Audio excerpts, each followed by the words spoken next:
bem, então a gente está organizando hoje este web, né, que faz parte do Business Connection Brasil, das lives do Business Connection Brasil Food and Beverage. O Business Connection Brasil, ele é um evento 100% virtual, uma rodada de negócios 100% virtual, está sendo organizado em parceria, né, entre Apex Brasil, CNI, Rede Sim, Connect Américas, Sebrae, Plano Nacional da Cultura Exportadora, Ministério da Economia, Ministério das Relações Exteriores, Ministério da Agricultura e BID, obviamente. Temos aí o apoio da Dubai Chamber of Commerce and Industry, da Confederação das Indústrias da Índia, da CCX, do Brazil US Business Council, também do Prosperity Fund britânico e do Banco do Brasil, que são nossos apoiadores neste evento. O evento Business Connection Brasil, que agora está, né, aí facilitando o contato entre mais de 300 fornecedores brasileiros com 200 compradores internacionais, é um dos desdobramentos da ConnectAmericas.com no Brasil. A Connect Americas é uma plataforma que o BID lançou no ano de 2014, justamente para conectar empresas da América Latina e do Caribe com outras empresas de todo o mundo. Hoje a plataforma tem mais de 350 mil empresas registradas, temos mais de 200 países representados dentro da plataforma e apoia todas essas empresas, a todos vocês que estão aqui conectados, com informação, capacitação, contato entre empresas e também algumas informações sobre financiamento. Sem mais delongas, passemos hoje para o tema do webinar de hoje, que é mercado, o futuro da relação Estados Unidos-Brasil. Sei que é um tema que tem muito interesse por parte do público, então aproveitemos bem esse momento, porque hoje temos aqui um Dream Team, temos um time muito capacitado para apresentar o webinar de hoje. Lendo um pouquinho a descrição aqui, nessa live vamos com especialistas em comércio com os Estados Unidos da América, que atualmente é o segundo maior parceiro comercial do Brasil, e entender qual é o futuro dessa relação comercial Brasil-Estados Unidos, em termos práticos e efeitos econômicos provenientes de uma aproximação entre esses dois países. Esse webinar vai ser apresentado por Renata Brandão Vasconcelos, que é Senior Policy Director do Brazil US Business Council. Vai ser apresentado também por Vera Canas, que é a chefe de International Trade Practice Group, da Tosini Freire Advogados, e por Leonardo Abranches, Advisor for Government and Corporate Affairs do Brazil US Business Council. Lembrando a todos que, ao final deste webinar, vamos subir essa apresentação à Connect Américas e disponibilizar para todos os participantes do evento e também para os que não estão participando do evento. Aproveito também para dar as boas-vindas para aqueles participantes e audiência que não participam precisamente do Business Connection Brasil, mas que tiveram interesse por acompanhar esse webinar. Sejam muito bem-vindos e esperamos ter vocês nos nossos próximos eventos. Quanto aos nossos palestrantes, bem-vindos novamente. Gostaria de passar a palavra ao Leonardo para que toque a conversa de hoje. Obrigada. Rafael, muito obrigado por essa introdução. E, antes de mais nada, em nome do Brazil US Business Council, eu gostaria de parabenizar o BID e as demais entidades organizadoras pela iniciativa de organizar o evento Brazil Connection, Business Connection Brasil Food and Beverage, que eu não tenho dúvidas está sendo um sucesso.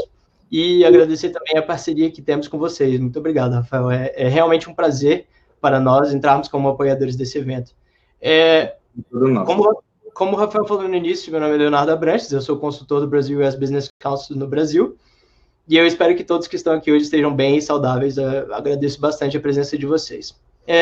Eu gostaria, antes de dar início à conversa, falar bem rapidamente sobre o Brazil US Business Council e o nosso trabalho. Eu imagino que muitos de vocês que estão aqui hoje não têm familiaridade com a nossa entidade, então acho que vale a pena contextualizá-los. O Brazil US Business Council é uma entidade privada, baseada em Washington, D.C., e é parte da US Chamber of Commerce. A US Chamber of Commerce, também conhecida como Câmara de Comércio dos Estados Unidos, é a maior entidade de lobby do mundo, com mais de 3 milhões de empresas associadas. O Brazil Council é parte da área internacional da US Chamber e trabalha há mais de 4 décadas com empresas norte-americanas e brasileiras que investem tanto no Brasil quanto nos Estados Unidos. O nosso objetivo, de uma maneira bem ampla, né, de maneira bem geral, é fortalecer a relação bilateral dos dois países, melhorando o ambiente de negócio para as empresas que têm interesse nos dois mercados. Então, dito isso, de uma maneira bem breve também, porque eu não quero tomar muito nosso tempo e aproveitar o tempo de discussão, eu estava pensando aqui, quando a gente recebeu a informação que teríamos um painel no evento, fiquei pensando em como que a gente poderia agregar valor ao evento mesmo com conteúdo, mas ao mesmo tempo passar as informações que a gente julga ser relevante para vocês de uma maneira bem dinâmica, sem que fosse um monólogo da nossa parte, só uma apresentação, sem nenhuma interação com vocês. Então, dito isso, eu gostaria de agradecer a presença das minhas colegas aqui, a Renata Vasconcelos e a Vera Canas, que aceitaram a minha sugestão de bater um papo sobre o futuro da relação Estados Unidos-Brasil. E é isso, pessoal. A intenção é mesmo nesses mais ou menos 45 minutos que a gente tem, é ter uma conversa informal, um bate-papo sobre o cenário do comércio internacional e a relação Estados Unidos-Brasil, aproveitando a presença das nossas experts aqui. Eu admito que eu estou super empolgado, porque já conheço a Renata e a Vera, e é sempre muito interessante ouvir os comentários e opiniões das duas, e eu espero que vocês gostem também, se sintam bem à vontade para enviar perguntas pelo chat.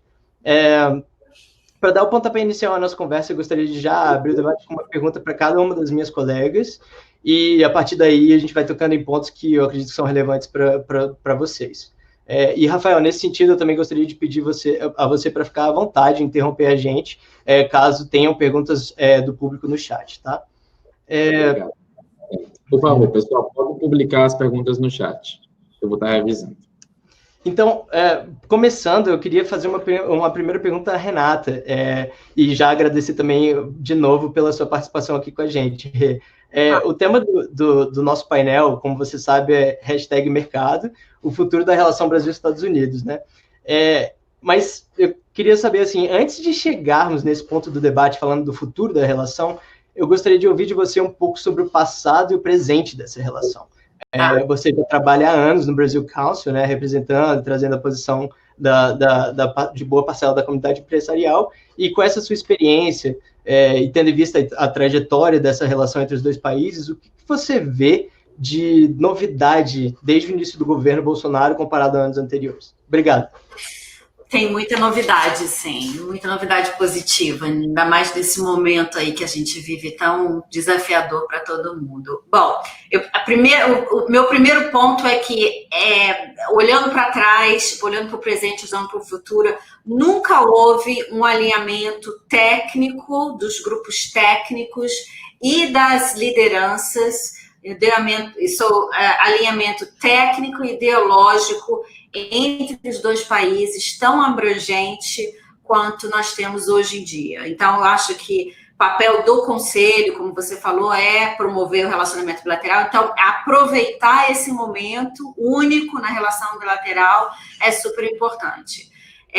Para falar do passado, é lógico, como todo relacionamento pessoal entre empresas, entre estados, entre países, sempre há momentos altos, mas outros momentos mais baixos. Houve momentos tensos na relação bilateral, como, por exemplo, em 2013, na época do escândalo de espionagem do Snowden. Foi um momento bastante tenso na relação bilateral entre Brasil e Estados Unidos, e nesse momento, o momento refletiu a falta de progresso na relação comercial, em políticas públicas que beneficiariam, que poderiam beneficiar o setor privado brasileiro, o setor privado americano. Houve também momentos mornos, né? Mornos, como a gente fala, onde havia um alinhamento, uma amizade, um relacionamento bom entre as lideranças, mas não havia uma vontade política maior entre os países que fizesse com que a gente visse resultados mais técnicos, como, por exemplo, no momento em que o presidente Lula e o Clinton governavam os países. Na época do presidente Obama, eu acho que nós percebemos, apesar de não ser uma coisa pública e um posicionamento público, nós percebemos uma resistência maior do governo americano em negociar com o Brasil progressos concretos na área comercial, por causa da instabilidade política que o Brasil vivia na época com o impeachment da presidente Dilma. E isso se reflete rapidamente no trabalho técnico, progredindo ou não progredindo. Eu me lembro que em 2012, acho que é bem interessante para esse público que nós temos hoje com a gente, depois de muito esforço dos dois setores privados, nós conseguimos aqui nos Estados Unidos um acordo entre Brasil e Estados Unidos de reconhecimento da cachaça, por exemplo, como produto original do Brasil, em contrapartida, reconhecimento do whisky, do Tennessee Bourbon como produto americano. Então, isso foi um esforço muito grande dos dois setores privados. O Brasil Council fez lobbying para que isso acontecesse, então, a gente conseguia, naquela época, alguns progressos pontuais. Nada como agora. Agora é bem diferente. Os dois líderes estão totalmente na mesma página. Os grupos técnicos vêm trabalhando desde a época do governo Temer, muito alinhados, consistentemente, e o resultado está aparecendo. Nós tivemos já acordos bilaterais na área de defesa, acordo sobre a base de Alcântara, um acordo que estava sendo negociado há décadas. Nós tivemos revisões de cotas comerciais, simplificações de procedimentos aduaneiros. É um trabalho onde, às vezes, os resultados parecem lentos, mas eles aparecem quando há uma vontade política. A gente espera que esse alinhamento resulte em um acordo comercial sobre regras até o final do ano. Esse é um posicionamento que nós já ouvimos, tanto do governo brasileiro quanto do governo americano. A ideia, e eles estão trabalhando nisso, a ideia é que até o final do ano seja assinado um acordo comercial, e aí eu vou parar e pausar e deixar bem claro, é um acordo comercial, não é um acordo de livre comércio, até porque um acordo de livre comércio, o Brasil precisa vir junto com os seus parceiros do Mercosul. Então, um acordo sobre regras comerciais, com 4 capítulos, um capítulo sobre facilitação de comércio, com comprometimentos dos dois lados na área de facilitação, como a criação de um portal único, que o Brasil já trabalha nisso, mas não está 100% finalizado esse projeto, reconhecimento de assinaturas eletrônicas, procedimentos especiais para produtos perecíveis. De maneira geral, e a Vera pode explicar isso melhor do que eu, esse capítulo, como ele afetaria a indústria de bebidas no Brasil?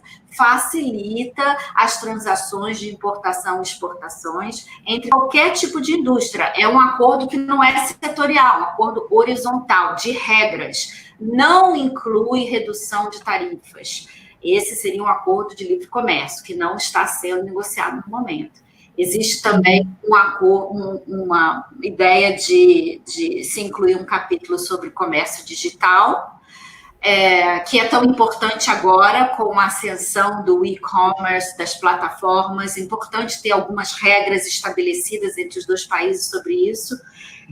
Um outro capítulo sobre anticorrupção e um 4 capítulos sobre boas práticas regulatórias, que tem a ver com procedimentos transparentes e abrangentes para a formulação de regra. Algo um pouco técnico, mas que também é bastante positivo, tanto para a indústria brasileira como para a indústria americana. Bom, eu acho que é isso. Eu acho que em meio a tanta notícia ruim que nós temos, a relação bilateral é uma exceção. Eu vejo uma grande luz no fim desse túnel, e eu acho que o fim do túnel provavelmente é no final do ano, onde a gente provavelmente vai ver esse acordo assinado. E esse acordo como a gente fala aqui, é um building block para um outro acordo no futuro, que talvez compreenda e inclua reduções tarifárias. Agora, um acordo sobre barreiras não tarifárias é tão importante quanto. Já há até estudos que quantificam, né, o impacto de barreiras não tarifárias. A Vera com certeza pode falar melhor do que eu sobre isso, mas eu sou bastante otimista nesse momento tão complicado para todo mundo. É importante que essas duas maiores economias das Américas estejam fortes, alinhadas e que isso traga benefícios concretos para a indústria. Legal, muito obrigado por essas suas esses pontos iniciais que são muito relevantes. Eu acredito que um ponto que eu queria também até comentar que você falou realmente, acho que a gente consegue ver um bom avanço nesse relacionamento exatamente com o que você mencionou sobre, por exemplo, o acordo de salvaguardas tecnológicas, né, que é algo que talvez muitos não conheçam aqui, mas é algo, como você mesmo disse, já foi debatido há mais de 20 anos, e assim, agora, em menos de, vamos lá, uma timeline de 2 anos, conseguiu ser acordado entre os dois governos e aprovado no Congresso, né, de uma maneira bem rápida, e já foi promulgado e é efetivo. Acho que isso exemplifica bem a mudança e assim o novo momento desse relacionamento. Com relação ao que você falou também sobre esse novo acordo que está sendo traçado, que a gente está realmente trabalhando intensamente com os dois governos, também é uma nota positiva na relação. E com certeza quero ouvir um pouquinho daqui a pouco da Vera sobre o que poderia vir de positivo desse acordo, né, com relação às barreiras não tarifárias. Mas, Vera, levantando um pouco esse escopo, tirando um pouco da parte da relação bilateral Brasil-Estados Unidos especificamente, eu queria ouvir de você primeiro como está o cenário internacional no mundo. Como a gente sabe já há alguns anos, a gente pode observar que o ambiente de comércio internacional, de uma maneira geral, ele está instável. E os motivos são diversos para isso, né? A gente vê a disputa comercial dos Estados Unidos e China, a saída do Reino Unido da União Europeia, o famoso Brexit, como dois exemplos relevantes, mas existem outros motivos também que trazem essa instabilidade.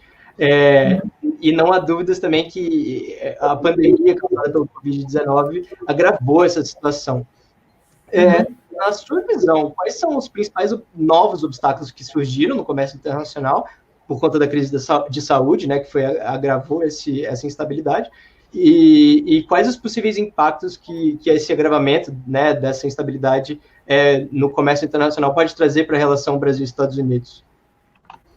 Bom, Léo, muito obrigada pela pergunta, tá? A gente está falando aqui do futuro das relações Brasil-Estados Unidos, falar de futuro agora, nesse momento tão desafiador que a gente está, realmente desafiador, né?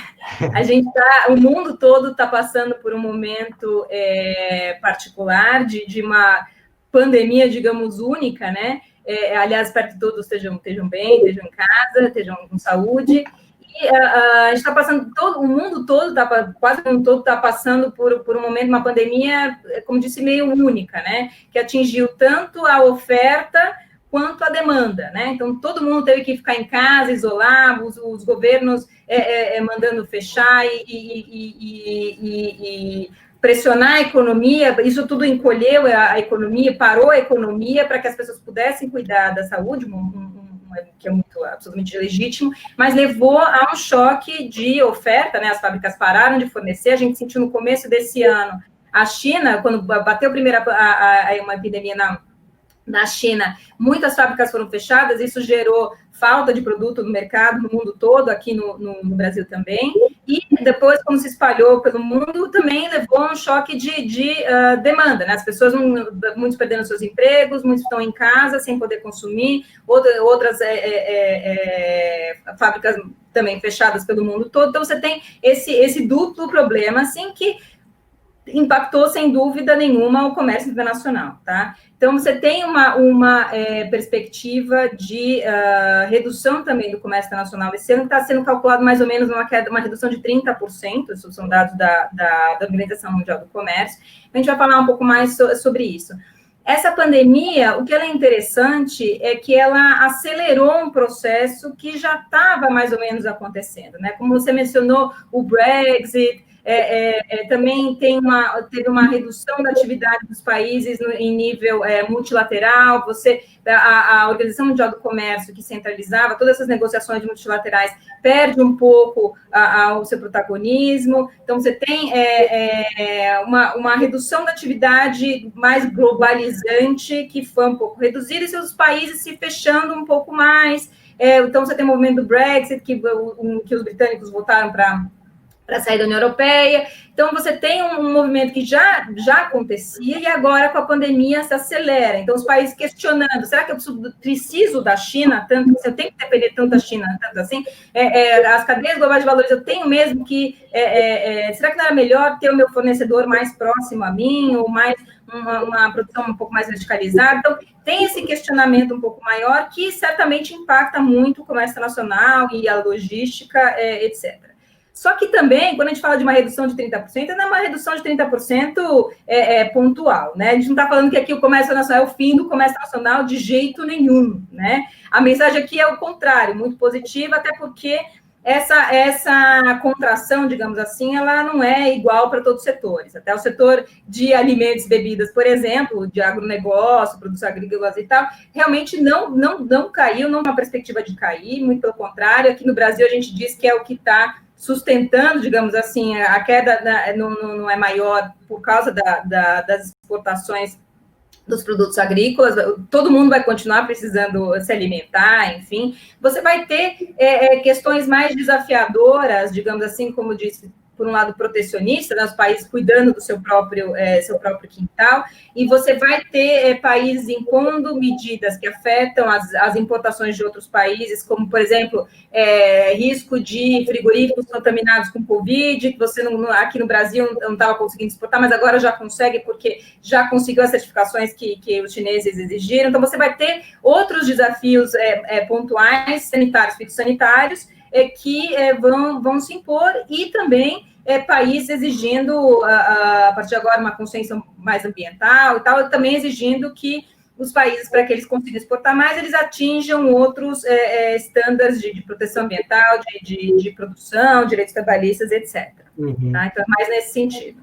Perfeito, Vera. É interessante essa perspectiva, porque ao mesmo tempo que a gente vê... Bom, como você disse, né, um ambiente que já era instável e complexo se torna mais complexo ainda agora. É interessante isso, mas ao mesmo tempo a gente consegue ver nesse panorama a relação Brasil-Estados Unidos se tornando, assim, indo... melhorando, ao passo que no comércio internacional, de uma maneira geral, as coisas ainda estão um pouquinho difíceis, né, de uma maneira geral, porém, nessa relação bilateral há um ponto positivo, né.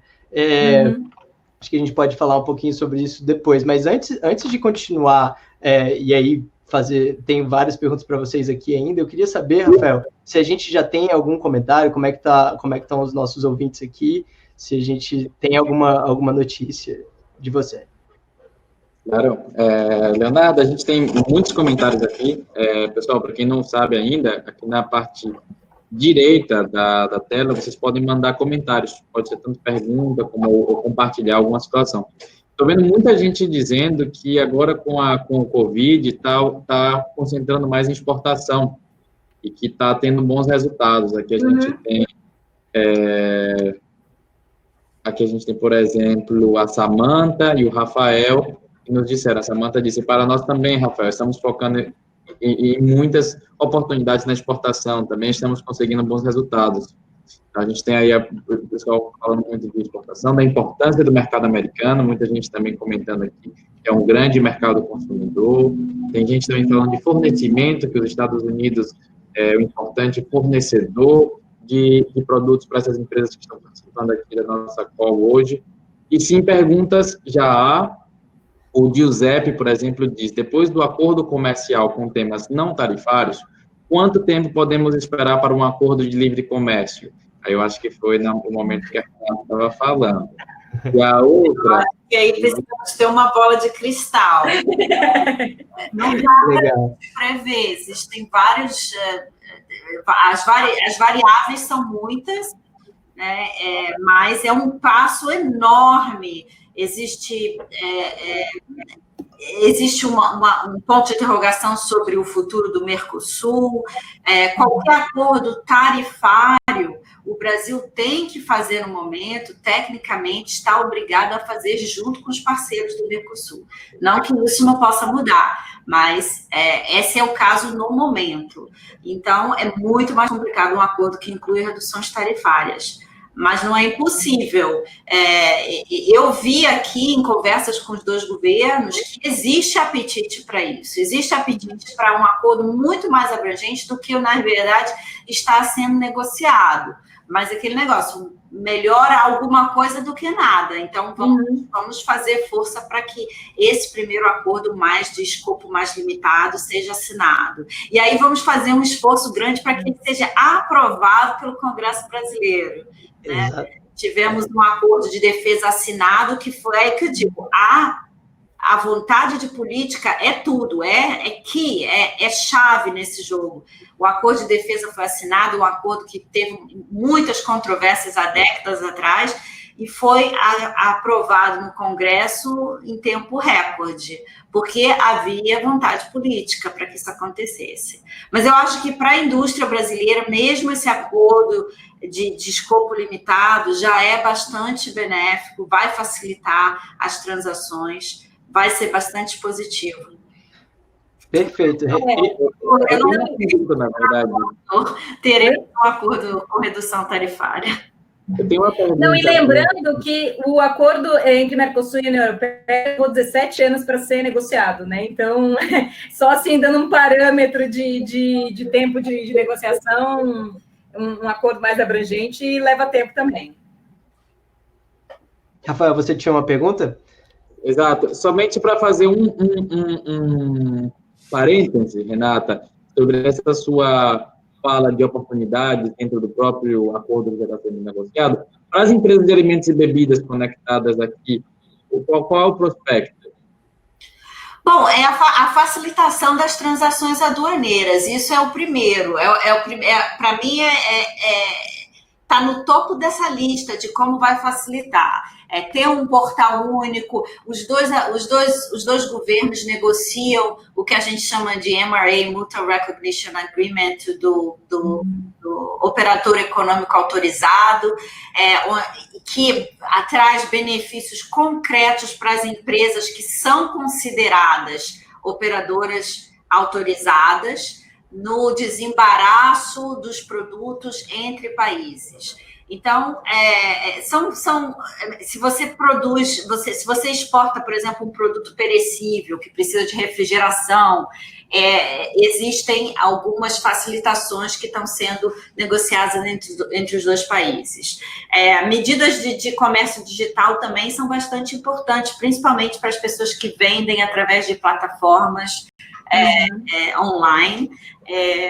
Importante, e talvez, eu acho que o Brasil tem um acordo com o Chile, se não me engano, que com um capítulo sobre comércio digital, mas o capítulo que está sendo negociado é uma coisa muito mais progressista, algo baseado num acordo muito recente entre Estados Unidos e Japão, e importante porque eu acho que levanta a mão hoje quem não acha importante online trading e receber os seus produtos em casa, alimentos, principalmente agora com o desafio da pandemia. Sem dúvida. Não, com certeza. E um comentário também que eu queria fazer, já que a gente entrou nesse assunto, Vera, eu queria saber um pouquinho como... Eu acho a pergunta muito interessante a gente pensar um pouco já à frente, né? Aliás, o tópico é esse de pensar no futuro dessa relação de um acordo de livre comércio Brasil e Estados Unidos. Como a Renata disse também, existe alguns entraves, existe a questão do Congresso, que, como você disse, demorou um bom tempo a negociação Mercosul-União Europeia, e ainda vai demorar um bom tempo uma aprovação no Congresso, todo o trâmite lá.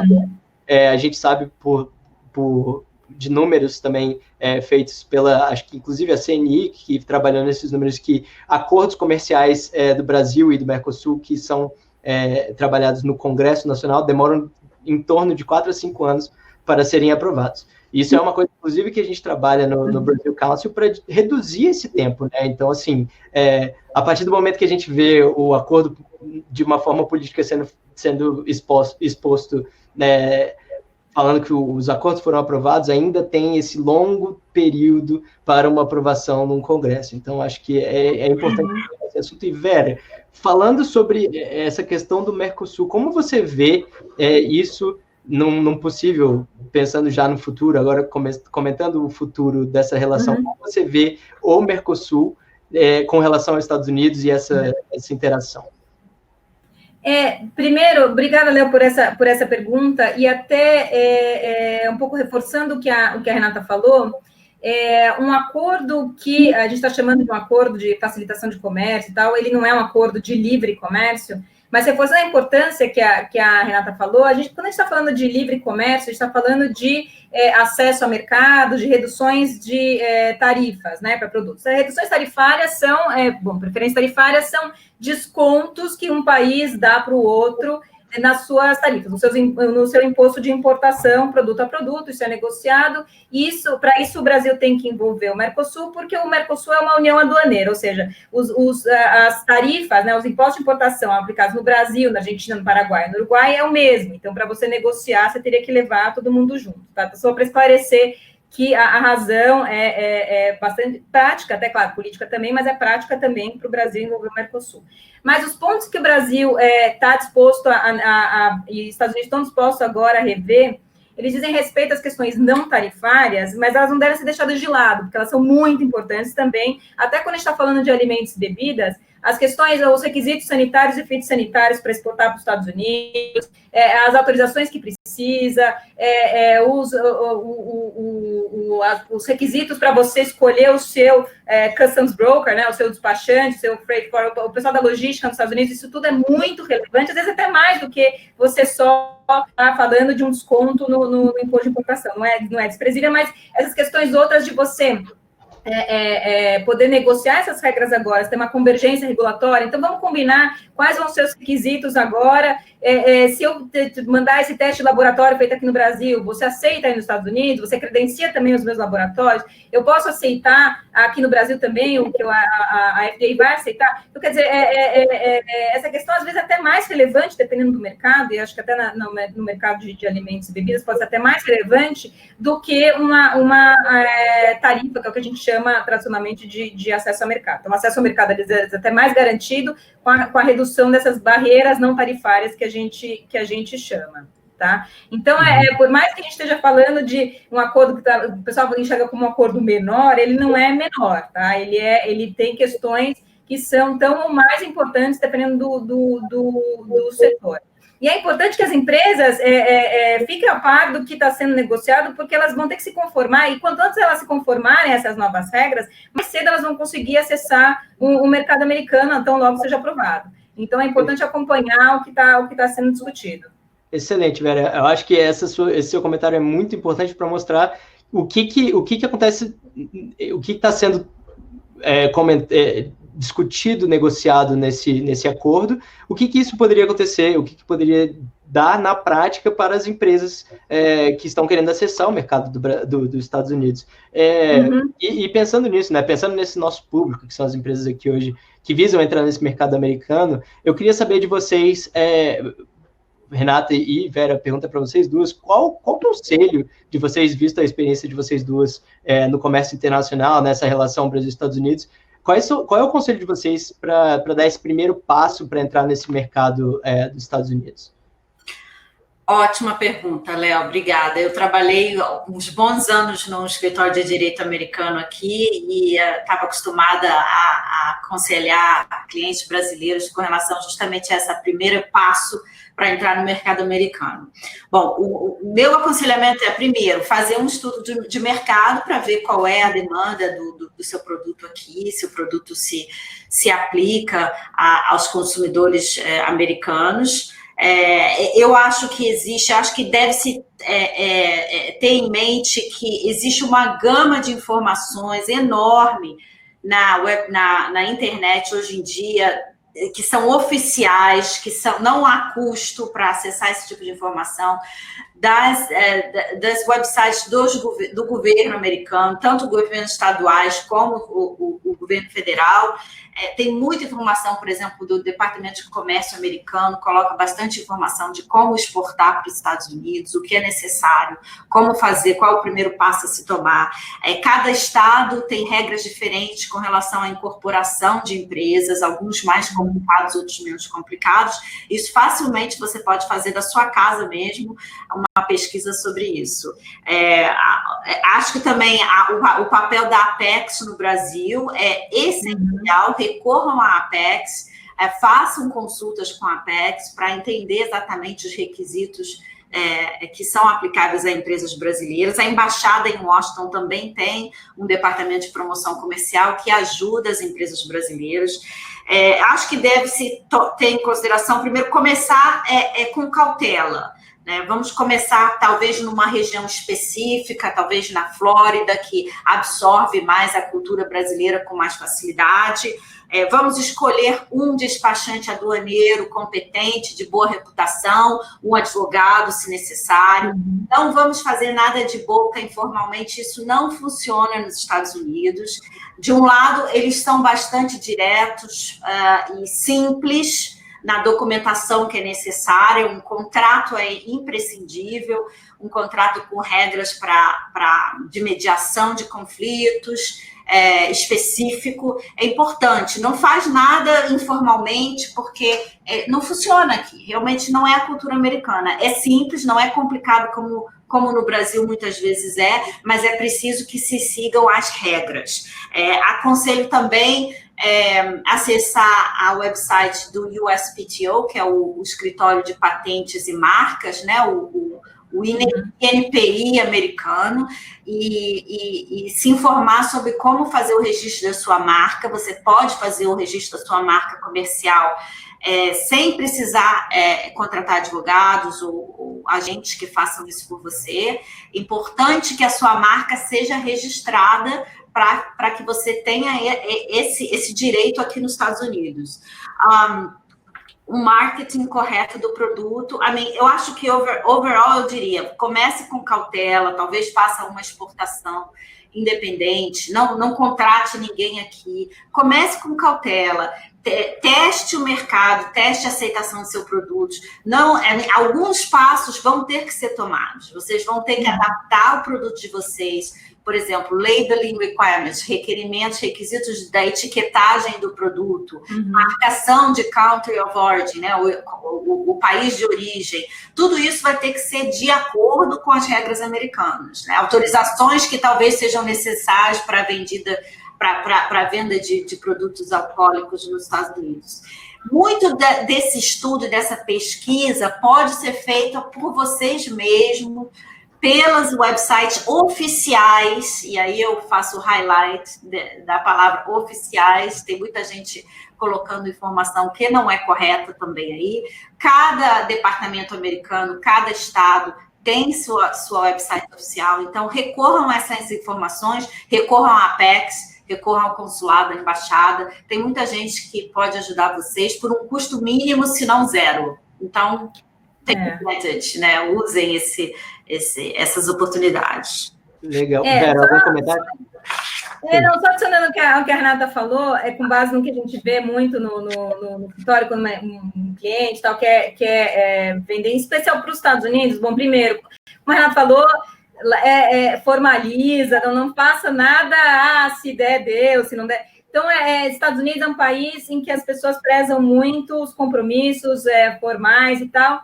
Então, primeiro, cercar de bons assessores, né? Bons advogados, bons profissionais de logística, custom broker sério, pessoal certificado como OEA. Então, a gente, primeiro, realmente cercar de uma boa assessoria. E depois, não dar um passo maior do que a perna. A gente vê, às vezes, então eu fechei um contrato, tem uma pequena empresa aqui no Brasil, mas eu fechei um contrato para fornecer para uma grande cadeia de supermercados americanos. Vai ser impossível, mesmo se a pessoa for trabalhar 24 horas por dia, não tem estrutura, às vezes, para cumprir. E um contrato, mas era um contrato, e um contrato, às vezes, tem penalidades se aplicam. Então, quer dizer, feche um contrato que você é capaz de cumprir, não uma coisa maior. E aí, aos poucos, você vai crescendo e aí vai sendo capaz de fechar contratos maiores, porque os Estados Unidos é um mercado enorme, né? Então, você está falando de buscar suprir aquilo que você consegue efetivamente cumprir em termos contratuais e não ir assumir um monte de compromisso que você não consegue depois, porque depois você se queima no mercado como um todo. Legal, Vera, perfeito. Eu acho que o que eu ouvi de vocês duas é isso, assim, primeiro, buscar, só dando um highlight nos comentários de vocês, é isso, buscar as informações oficiais, e mais importante ainda, gente, muita coisa do que foi falado aqui são informações que já são disponíveis e são públicas. São informações que vocês, com esses dados que já existem nesses sites e nessas instituições, vocês já conseguem dar esse primeiro passo para o mercado americano. Não é uma coisa simples, como vocês estão vendo, mas é necessário um estudo antes para conseguir entrar no mercado. Obrigado mesmo por essas informações. E eu queria aproveitar agora, Rafael, perguntar para vocês se tem algum comentário no nosso chat que a gente poderia aproveitar, porque o nosso tempo já está um pouquinho se esgotando aqui. A gente, Leonardo, se me permite, a gente pode seguir até as 2 daqui, 3 daí, já fazendo esse ritmo que a gente está fazendo, porque não é mais necessário aqueles 15 minutos finais de perguntas e respostas. Perfeito. Aqui tem vários comentários que eu acho que a gente pode abrir um parênteses com as nossas especialistas aqui.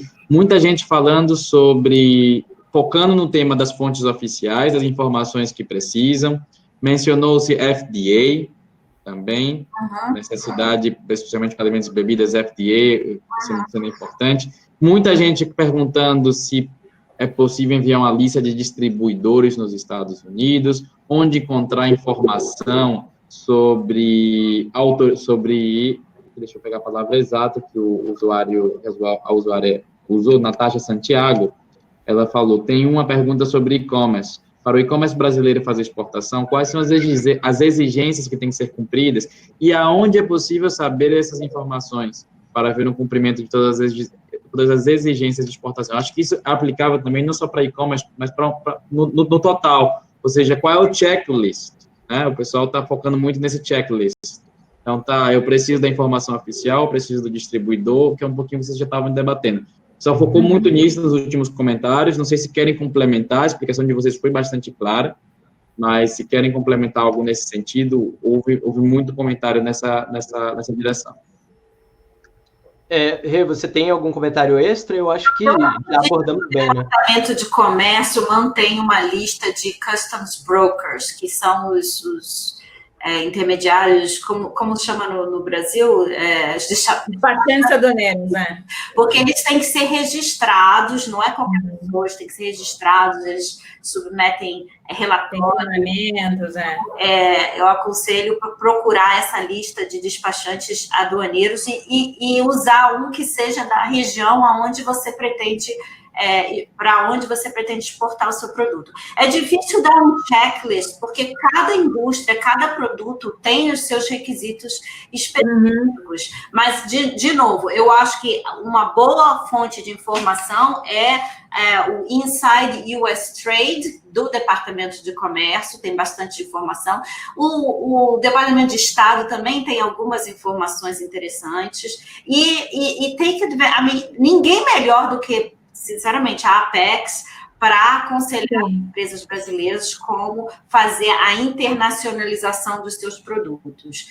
E eles fazem um estudo específico para cada setor. Eu não vou falar em nome da Apex, mas a Apex é parceira do Conselho em muitas iniciativas, a gente sabe do trabalho. Eles têm postos, eles têm locais aqui nos Estados Unidos, na Flórida, na Califórnia, onde eles ajudam o investidor brasileiro a vender e a colocar o pé aqui no mercado brasileiro, americano. Não, é isso aí. Eu acho também, só para frisar também, além da Apex, que é a entidade que eu vejo no Brasil como principal para esse tipo de atividade, também é importante vocês conhecerem um pouco mais, se aprofundarem um pouco mais sobre a Embaixada Americana no Brasil e os consulados aqui. Eles têm informações relevantes. Acho que vale a pena também. Não descontar também a importância que é vocês preservarem a marca de vocês com uma reputação boa. Algumas exigências até de, por exemplo, labeling, né, da etiqueta do produto, talvez recaia sobre o comprador americano. Mas, de qualquer maneira, o produto é de vocês. É o produto que vocês pretendem, né, vender aqui no comércio, no mercado americano. Então, prestem bastante atenção, tenham bastante cautela em como esse produto será apresentado. É bastante importante. Mesmo que alguns das exigências sejam de responsabilidade do comprador americano. O produto, no final das contas, é o produto de vocês. Então, e eu também aconselho muito pensar em registrar a marca comercial logo no início, antes que o produto caia na mão de terceiros. esteja sujeito a problemas na área de marca comercial. Legal. Rafael, mais algum comentário? Senão eu gostaria de já puxar um gancho aqui também. Não tem problema, estou dando uma última... Muita gente parabenizando, isso é importante dizer, viu, pessoal? Muitos parabéns por aqui. A Rosana, da Associação dos Profissionais de Relações Internacionais, parabenizando o evento. Nossos empresários também, todo mundo é muito contente com a iniciativa. O pessoal que fazendo negócios, inclusive, pelo chat. Eu queria dar uma dica prática de uma pessoa que mora aqui há quase 30 anos, mas continua sendo brasileiro de coração. Existe em quase todos os grandes centros americanos, existem mercados brasileiros ou mercados que vendem produtos latinos. Esses mercados deveriam ser o foco de atenção de vocês para a distribuição dos seus produtos. Eu, como brasileira, a gente sempre vai no mercado brasileiro comprar aqueles produtos que a gente não acha aqui. Então, abre-se uma primeira porta, eu acho. Então, façam uma pesquisa, encontrem os mercados latinos, em alguns lugares até mercados brasileiros, onde existe uma comunidade brasileira maior, para começar a vender o produto através desse canal. Acho que é uma dica interessante, não da advogada, mas da mãe de família e da dona de casa. A gente estava chamando isso no evento de mercado da saudade, Renata. Exato. Mas é um bom mercado. Realmente chama. Você comentou sobre a Apex, inclusive, Renata, e eu faço um comentário também. A gente, para a preparação do evento, fez eu acho que a Renata caiu, mas já volta. Para o evento agora, Business Connection Brasil, a gente fez a Maratona da Exportação, que é uma série de conteúdos que as empresas precisam fazer no esquema checklist. Então, todo mundo aí está falando de checklist. A gente tem isso na Connect Américas, eu vou botar o link aqui no chat. E, inclusive, um dos pontos do checklist da Maratona da Exportação é mercado, e tem lá um ApexCast, que é o podcast da Apex, falando sobre o mercado americano também. E é interessante, porque vocês podem ver essas informações do checklist. Então, solicito. Muito bom, Rafael. Eu queria dar uma dica antes da gente terminar, nós estamos com pouco tempo.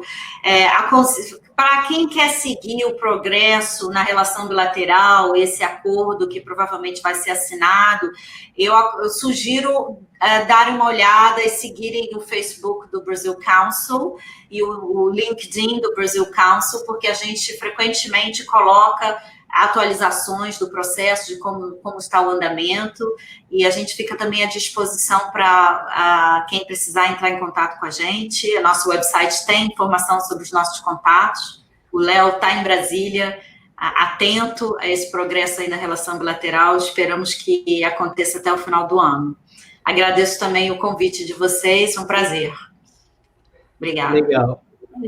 E saber também que, como a gente já falou, esses avanços, eles se aplicam ao dia a dia das empresas, né? Eles não são uma coisa só que são governos distantes, discutindo alguma coisa etérea que nunca vai se aplicar. Eles podem se aplicar sim, pode demorar, mas é o futuro, né, das relações, e é importantíssimo acompanhar para estar à frente dos seus concorrentes, né, no final. Quem se conformar primeiro e a um determinado novo estándar, uma convergência regulatória e tal, você consegue acessar o mercado americano antes dos demais. Então, é da maior importância acompanhar o que está acontecendo e ir atrás dessas informações e de como cumprir também esses requisitos. Perfeito, Vera. Rafael, eu queria também deixar um comentário final aqui, já que nosso tempo está esgotando, exatamente passando isso. Acho que o objetivo da nossa conversa aqui hoje foi muito bem explicado agora por você, Vera, que é importante para as empresas entenderem que esses acordos que estão sendo tratados, né, entre o Brasil e os Estados Unidos, mesmo que sejam barreiras não tarifárias, que não seja uma redução de tarifas, impactam diretamente no negócio de vocês. Essa mensagem que eu acho que vocês têm que ficar atentos e acompanharem essas tratativas. Esse é o que a gente queria passar de mensagem principal para vocês. Eu acho que a gente conseguiu também, de uma maneira bem dinâmica, mostrar os primeiros passos para entrar no mercado, e aproveitamos também para comentar um pouquinho sobre o cenário internacional no comércio internacional, né, gente? Então, quem tiver perguntas a mais também, Rafael, você pode ficar à vontade em passar o meu contato e manter qualquer dúvida, a gente pode continuar conversando, e mais uma vez parabenizar vocês pelo evento e dar essa possibilidade aqui para a gente falar um pouquinho sobre o nosso trabalho e bater esse papo.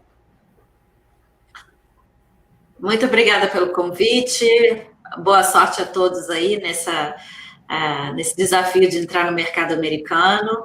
Façam o dever de casa de vocês, que eu acho que há espaço aqui, há um mercado consumidor enorme. Obrigada. Estou sempre à disposição, Rafael. Muito obrigada pelo convite. Obrigado. Obrigada a todos. Obrigado, pessoal. A todos os que estão ainda conectados, deixo aqui as nossas redes sociais, connectamericas.com, onde vocês vão encontrar a gravação deste webinar, de todos os webinars da semana e também outras informações. Aí eu comentei sobre a Maratona da Exportação, comentei sobre outros conteúdos que nós temos. Tudo está à disposição nesses links que vocês estão vendo aí. Amanhã vamos debater mercado Índia, vamos debater exportação indireta. Na sexta-feira vamos falar sobre financiamento para exportação no Banco do Brasil. Ficamos, então, por aqui no dia de hoje. Eu agradeço imensamente aos nossos palestrantes de hoje, o Leonardo, a Renata e a Vera, por essa conversa, realmente foi muito prazerosa. Agradeço a todos os nossos usuários e usuárias que estiveram conectados também, e ficamos aqui até amanhã, Índia, às 11h30 do Brasil. Obrigada. Obrigado, pessoal. Obrigada, Um abraço. tchau.